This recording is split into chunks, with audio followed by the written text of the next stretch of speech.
Contado religioso, pensava que o teatro era muito mais do que somente provocação do poeta e a Inquisição. Olá, caros amigos do podcast de Camões, a Clarice. Quem vos fala é a Jéssica. Espero que todos estejam bem. E hoje estamos começando o nosso 33º episódio do podcast de Camões, a Clarice. Uau! 33 episódios. Bacana. Vamos lá. No episódio de hoje, em nosso diário de leitura, faremos uma breve viagem até o romantismo, ok? Até o começo do romantismo. Com uma obra muito importante para a literatura e também para o teatro brasileiro. Por quê? Porque a obra é uma peça de Gonçalves de Magalhães. É também deste autor a obra que inaugura o romantismo no Brasil. Suspiros Poéticos e Saudades é de Gonçalves de Magalhães e ela foi publicada 2 anos antes, 2 anos antes da publicação do Poeta e a Inquisição, ok? Então vamos lá, vamos compreender 2 pontos importantes: o que foi a Inquisição e quem foi Antônio José, porque existiu de fato um Antônio José, em que essa obra está baseada. A narrativa, nós precisamos conhecer esses 2 pontos. Por quê? Porque a narrativa vai tratar dos últimos dias da vida desse cara. Ela está centrada na vida de Antônio José, nos últimos dias de vida de Antônio José. E o contexto em que está inserido, ele viveu em um momento em que havia Inquisição. E ele foi morto, acusado de judaísmo. E a obra vai tratar sobre isso. Vai tratar sobre a Inquisição e sobre os últimos dias de Antônio José, que foi morto pelos inquisidores. Foi queimado em praça pública, acusado de judaísmo. Ok? Entendemos isso. O que foi a Inquisição? Foi, em termos gerais, um movimento político-religioso que perseguiu todo aquele que era considerado herético, ou seja, todo aquele que não partilhava das doutrinas da Igreja Católica, ok? Mas vamos lá. Nós entendemos o que foi a Inquisição, basicamente, né? Agora vamos entender um pouco mais quem foi Antônio José. Como falei, esse Antônio José, no qual a obra está baseada, de fato existiu. Então vamos lá. Antônio José foi inspirado em Antônio José da Silva Coutinho, que foi o quê? Quem foi esse cara?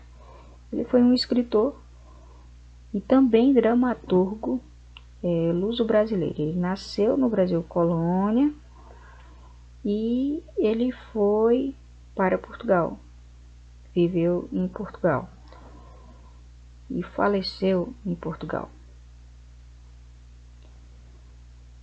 Ele escreveu óperas que ficaram muito famosas e ele foi considerado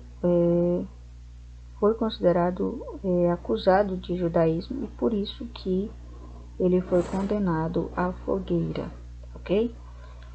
Então, a peça, que está todinha estruturada em versos decassílabos brancos, ela vai está centrada nos últimos dias de vida desse personagem, de Antônio José. Mas também nós temos outros personagens. Nós temos Mariana, nós temos Lúcia, nós temos o conde e o frade. A Mariana é uma atriz, a Lúcia é sua criada. O frade, o Frei Gil é um inquisidor. E o conde de Ericeia é amigo de Antônio José. Entendamos o contexto. Como é que tudo começa, né? No primeiro ato nós temos Mariana estudando, lendo uma peça. Ela está se preparando para encenar uma peça teatral. E também a Lúcia, nesse espaço, também a Lúcia. O bacana dessa peça, desse texto, é a implementação que o autor, Gonçalves de Magalhães, faz. É uma inovação que ele traz para as peças. E o que seria isso? Ele traz o debate de ideias para dentro da peça teatral.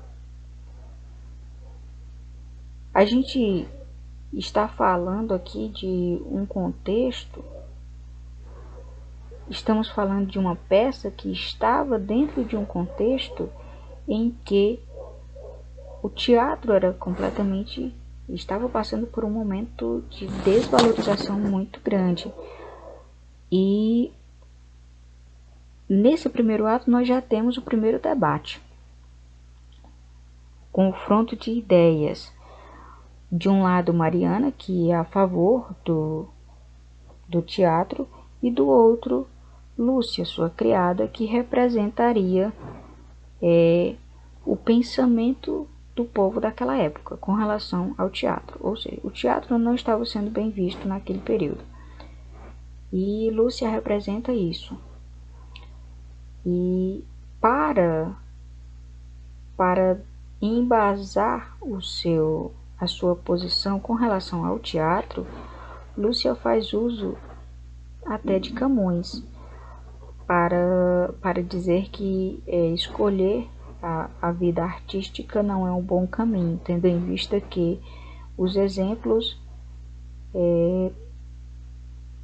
que são conhecidos, eles não tiveram sucesso, eles não alcançaram fama enquanto estiveram vivos. Eles não alcançaram fama fazendo peças teatrais, atuando ou escrevendo, certo? E aí chega um momento em que Mariana concorda com Lúcia. Porém, ela diz que não se pode mudar o destino. Ela nasceu para ser atriz e ela permanecerá sendo assim, porque é o destino. Assim como Lúcia não pode deixar de servir, porque também é o destino dela. Ela nasceu para aquilo. Neste primeiro ato nós temos o primeiro confronto de ideias, né? Que seria um a favor do teatro e o outro contra o teatro.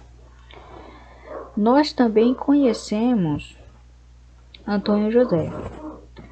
Antônio José chega à casa de Mariana, ele está completamente agitado, ele está completamente revoltado e assustado também, podemos dizer, porque ele está sendo perseguido.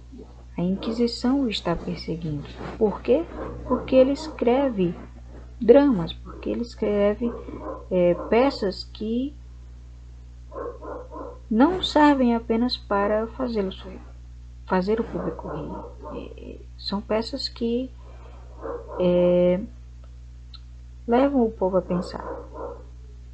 o autor, Gonçalves de Magalhães, acreditava que o teatro era muito mais do que somente provocar riso. Ele precisava conscientizar o seu público com relação ao contexto social e político em que este público estava inserido. Eles precisavam ser conscientizados também pelo teatro, ok? Conhecemos Antônio José. Ele precisa fugir porque os inquisidores estão atrás dele. Ele escreve uma carta ao amigo, o Conde de Ericeira, e ele manda que a criada vá até a casa do conde e entregue essa carta, que é um pedido de socorro ao amigo. Nesse meio tempo,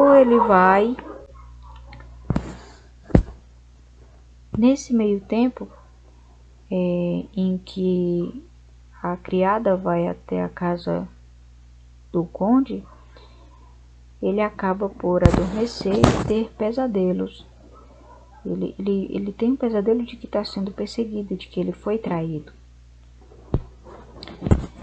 E ao acordar, antes que ele acorde, na verdade, Mariana fica extremamente preocupada com a possibilidade do amigo ser morto pelos inquisidores.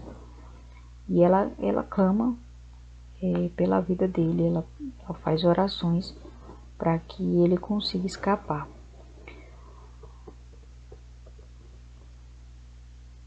Enquanto ele dorme, nós conhecemos outro personagem, que é o Frei Gil. Na peça teatral, nós temos um triângulo amoroso.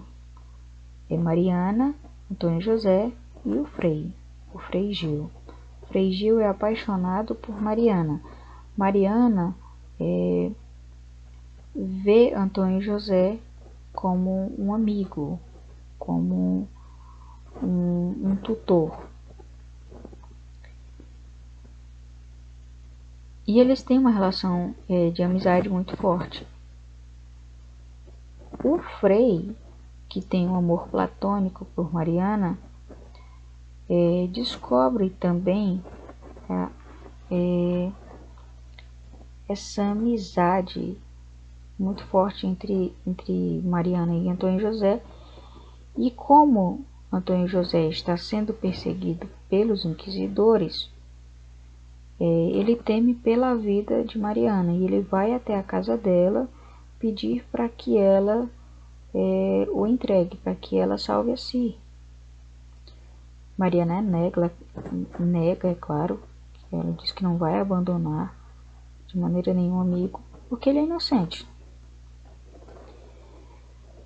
O Frei fica com raiva, usa de diversos argumentos e mesmo assim não consegue convencê-la.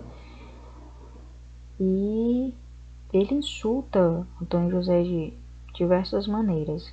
Nesse meio tempo, o Antônio José acorda e acaba atacando o Frei. Após isso, ele vai embora e Antônio José parte para a casa do amigo conde. Ele vai disfarçado para que ele não seja pego pelos inquisidores. Na casa do amigo, o conde, eles têm um debate, outro debate de ideias com relação à corrupção do governo. Antônio José diz que a corrupção nasce de cima, a corrupção nasce dos governantes, e então ela chega ao povo. E ele diz que tão somente o governo é culpado. O amigo, o conde, diz que não é bem assim, que o povo também tem em parte culpa porque se curva diante dos mandos e desmandos do governo. enquanto eu li, eu vi o quanto atual é esse texto, né? Mas isso não é novidade. Ele vai tratar do que? Corrupção, abuso de poder, ameaças, machismo. Isso sempre esteve presente na nossa sociedade, né? Desde 1500. Mas tudo bem, vamos lá. Antônio José defende que a corrupção nasce dos governos. O amigo diz que o governo não é culpado de tudo, que o povo também tem culpa porque se curva diante disso, diante de todos esses erros. E ele faz uma analogia bacana. Ele diz assim: o camelo quando a carga é muito pesada, ele derruba toda a sua carga e foge, e abandona a carga e o dono. Do mesmo modo é o povo. O povo, uma hora, ele vai cansar de tanto peso. Por que ele diz isso? Como falei, o teatro não estava lá no alto, né, em termos de valorização. E era visto unicamente como um modo de entretenimento do povo. Não era para fazer o povo pensar, não. Era só para fazer o povo rir, ok? Aí, tem um trecho que diz assim: eles só querem que eu faça o povo rir, contanto que eles continuem pagando seus impostos sem reclamar, está tudo bem. Então eles só precisam sorrir e continuar pagando aquilo que eles precisam, que no caso seriam os impostos, né? Por isso que ele faz essa analogia com o camelo. E ele diz: uma hora o povo vai cansar, uma hora o povo vai acordar e vai ver que tem algo errado, que algo precisa ser feito, né? Mas, continuando. Outro ponto importante nesse momento é que Antônio José diz que nós muitas vezes não somos culpados por completo dos nossos erros. Às vezes nós recebemos certos pecados do berço, e são erros que nós infelizmente não vamos conseguir corrigir ao longo de uma vida inteira. Alguns são cabíveis de correção, são até fáceis de ser corrigidos, outros nós levaremos pela vida inteira. E ele diz que estes recebidos no berço, nós não somos culpados por eles, mas os nossos pais, os nossos mentores. E ele vai trazer isso de novo lá no final da peça novamente. Mas aguardemos, já chegamos lá. Após isso, Mariana vai encontrar o amigo, né, na casa do conde. Ela vai fazer uma visita a ele, né? Ele continua extremamente aflito, preocupado com a sua situação, é claro, porque ele está sendo perseguido e ele pode ser condenado, preso e condenado a qualquer momento. Então Mariana, preocupada, vai lá fazer uma visita a ele. Ao retornar para sua casa, o Frei está novamente esperando por ela. Ele vai novamente clamar para que ela aceite a sua proposta de fugir, de ir se refugiar na casa dele e de entregar Antônio José. Nesse momento, nesse ato, a gente vê a presença do abuso de poder e do machismo, né? Muito presentes na figura de Frei Gil. No momento em que ele diz que se ela não aceitar ela vai ela vai sofrer consequências.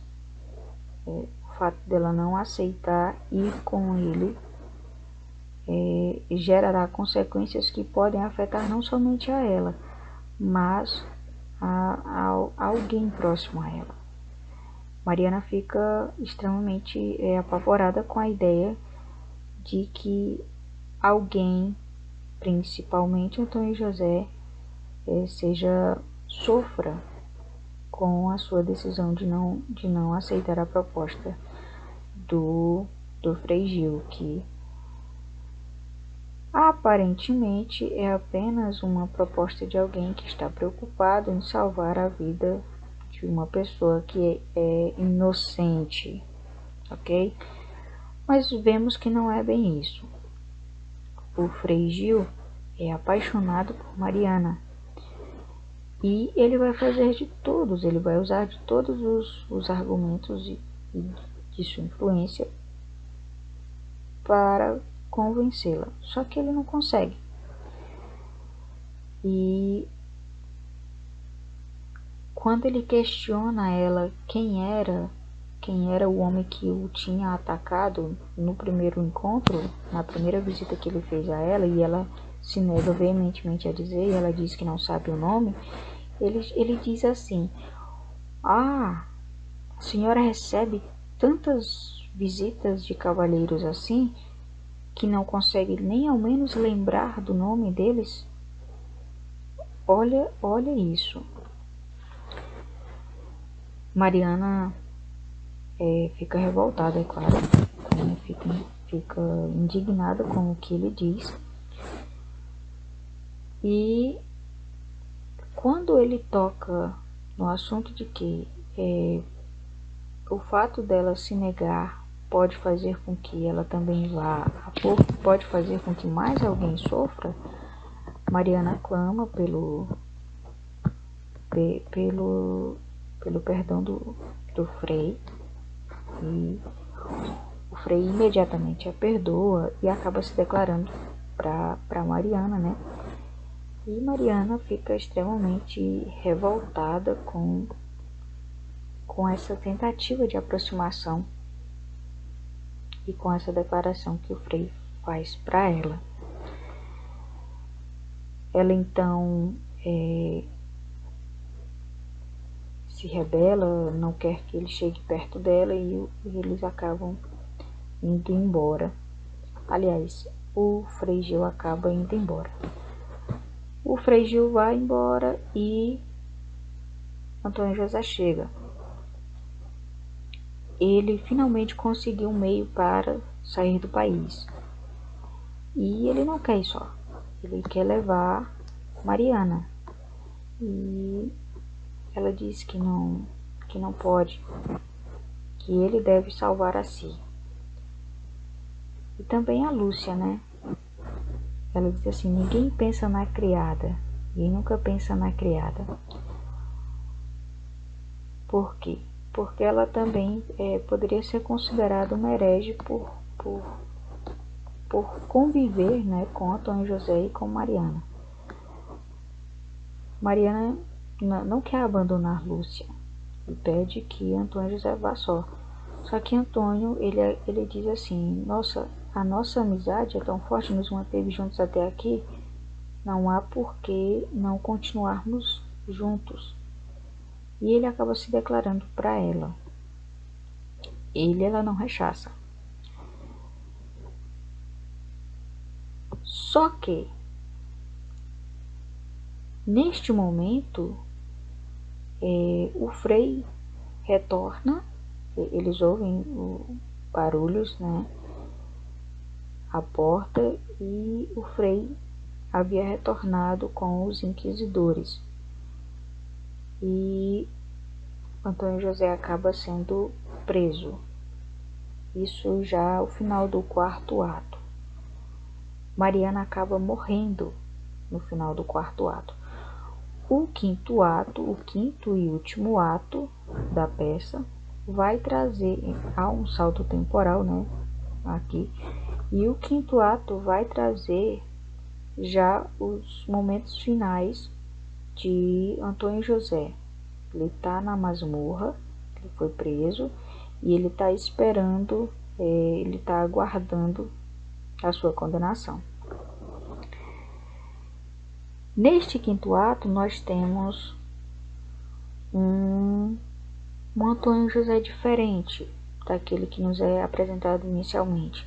Inicialmente, nós tínhamos um Antônio José extremamente indignado com a Inquisição, com os inquisidores, com os seus perseguidores, e um Antônio José que dizia a todo momento que os inquisidores usavam da palavra de Deus para cometerem atrocidades, para cometerem torturas e todos os tipos de males que aconteciam. E agora nós encontramos um Antônio José completamente resignado, completamente conformado com o destino que o aguarda, porque ele sabe que ninguém poderá salvá-lo. E aí nós encontramos algo inusitado aqui. A visita, ele é visitado antes de ir para a fogueira, e o Frei Gil acaba visitando Antônio José na prisão. Ele vai lá para quê? Para pedir perdão. Para pedir perdão a Antônio José por ter entregue ele para a Inquisição, para o Tribunal do Santo Ofício. E ele vai pedir perdão porque ele não aguenta mais a própria consciência, porque por culpa dele, Mariana também foi morta. Ele está extremamente arrependido, Antônio José está resignado, e ele perdoa o Frei por tê-lo entregue ao Tribunal do Santo Ofício. Bom, nesse final desse quinto ato,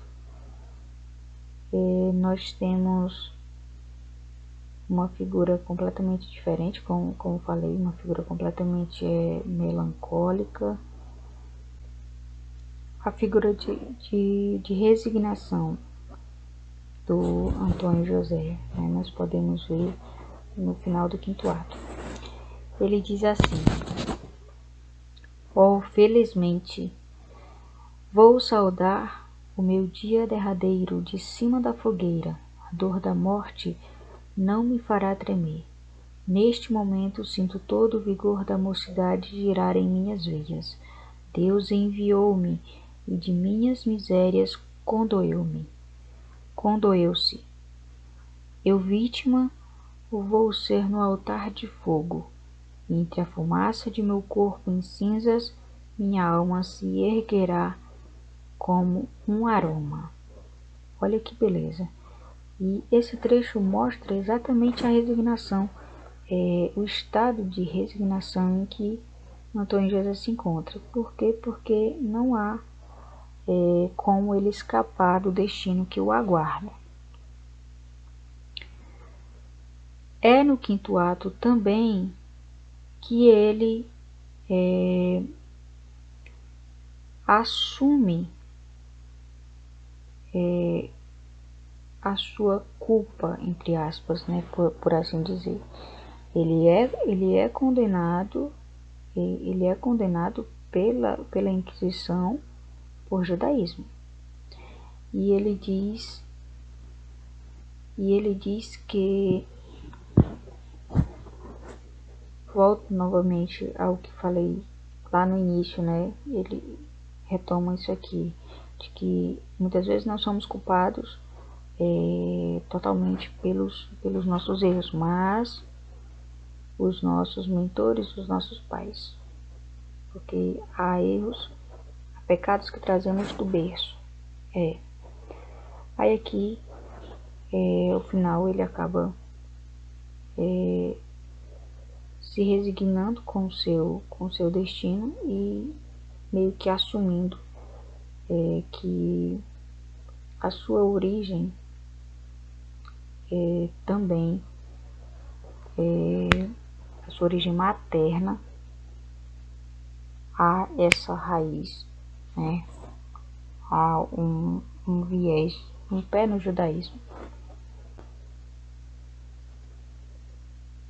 Neste quinto ato, nós temos um Antônio José completamente resignado. Um Antônio José que perdoou o seu inquisidor, mas que infelizmente não tem o seu destino, não pode ser mudado. Ninguém pode salvá-lo da fogueira.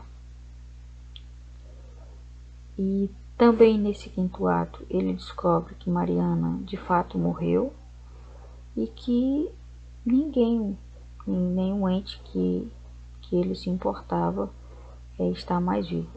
Mariana está morta, Lúcia está morta e o conde também está morto, como revela Frei Gil, né? O quinto ato se encerra com o canto fúnebre, com o rufar dos tambores e o repicar dos sinos.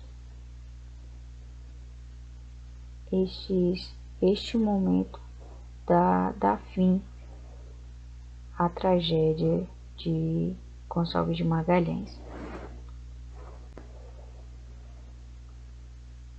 Enfim, esta obra, como falei, é de suma importância para a literatura brasileira, porque ela vai trazer inovações, ela vai trazer inovações para o teatro também, e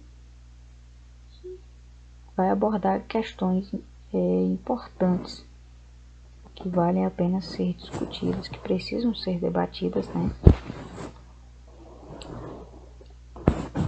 E apresenta ainda características clássicas mescladas com características modernas, até porque o público para o qual ela foi criada era uma mescla desses dois períodos, do clássico e do moderno.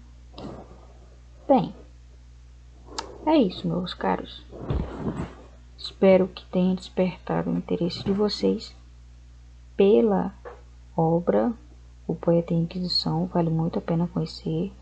Há muito mais a ser dito, e sempre que a gente lê, a gente encontra uma visão diferente. É claro, a gente cria uma impressão diferente com relação ao texto. Então, vale muito a pena conhecer esta obra e as demais obras do Gonçalves de Magalhães. Nos vemos em breve.